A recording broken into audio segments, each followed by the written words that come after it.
हरिओम नमः शिवाय। श्रीमद् भगवद गीता अध्याय तृतीय श्लोक संख्या 24 चैप्टर 3 श्लोक नंबर 24।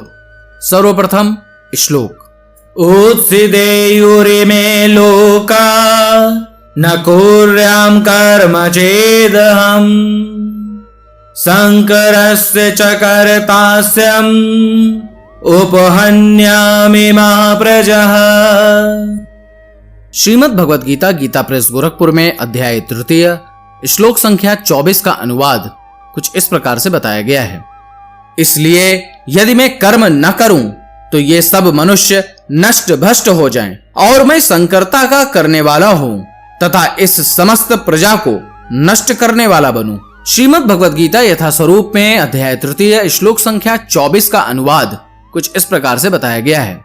यदि मैं नियत कर्म न करूं तो ये सारे लोग नष्ट हो जाएं, तब मैं अवांछित जन समुदाय अर्थात वर्ण संकर को उत्पन्न करने का कारण हो जाऊंगा और इस तरह संपूर्ण प्राणियों की शांति का विनाशक बनूंगा। श्रीमद् भगवद गीता यथा स्वरूप में अध्याय तृतीय श्लोक संख्या 24 का तात्पर्य कुछ इस प्रकार से बताया गया है।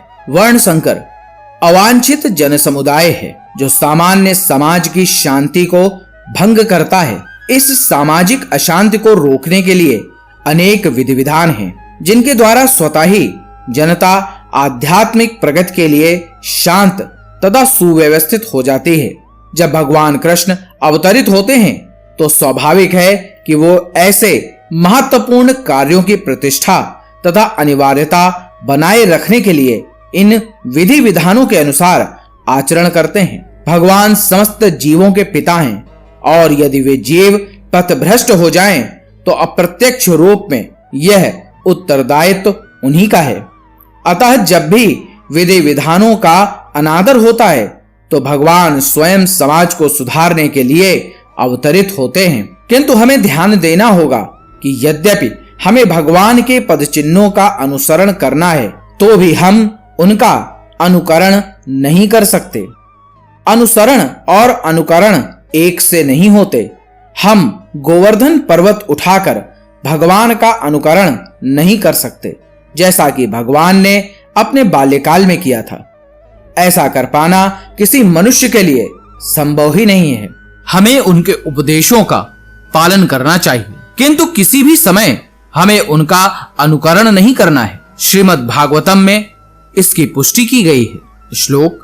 नैतत् समाचरे जातु मनसापि हनीश्वरः विनश्चात्याचरन् मौढ्य यथा रुद्रो विजिदं विषयम् ईश्वराणां वचः सत्यम् तथैवाचरितं कचित् तेषां यत स्ववचो युक्तम् बुद्धिमांस्तत समाचरेत। अर्थात मनुष्य को भगवान तथा उनके द्वारा शक्ति प्रदत्त सेवाओं के उपदेशों का मात्र पालन करना चाहिए। उनके उपदेश हमारे लिए अच्छे हैं और कोई भी बुद्धिमान पुरुष बताई गई विधि से उनको कार्यान्वित करेगा। फिर भी मनुष्य को सावधान रहना चाहिए कि वह उनके कार्यों का अनुकरण न करे। उसे शिवजी के अनुकरण में विष का समुद्र नहीं पी लेना चाहिए। हमें सदैव ईश्वरों की या सूर्य तथा चंद्रमा की गतियों को वास्तव में नियंत्रित कर सकने वालों की स्थिति को श्रेष्ठ मानना चाहिए। ऐसी शक्ति के बिना कोई भी सर्वशक्तिमान ईश्वरों का अनुकरण नहीं कर सकता। शिवजी ने सागर तक के विष का पान कर लिया, किंतु यदि कोई सामान्य व्यक्ति विष की एक बूंद भी पीने का यत्न करेगा तो वह मर जाएगा, समाप्त हो जाएगा। शिव जी के अनेक छद्म भक्त हैं जो गांजा तथा ऐसी ही अन्य मादक वस्तुओं का सेवन करते रहते हैं, किंतु वे यह भूल जाते हैं कि इस प्रकार शिव जी का अनुकरण करके वे अपनी मृत्यु को निकट बुला रहे हैं।